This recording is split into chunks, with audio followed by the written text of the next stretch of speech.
Welcome to the Rim Break Rodeo. We hope this video helps. You start by checking essentials. Your phone runs Android 8. 0 or later, Bluetooth and location are on, and apps are updated. Next, connect the phone to the car using a good USB cable or initiate wireless pairing if your car supports it. This reduces connection dropouts. Once connected, unlock your phone and accept any permission prompts for contacts, microphone, and location.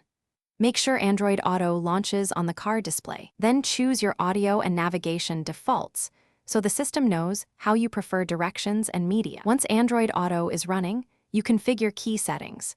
Grant microphone and messaging permissions so voice commands and messages work smoothly, and set your default navigation and music apps so actions are predictable.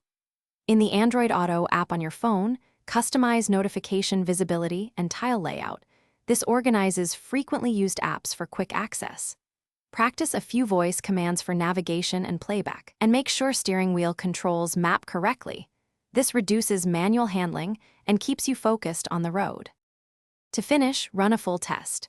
Start navigation, play media, and take an incoming call to verify audio routing and microphone clarity.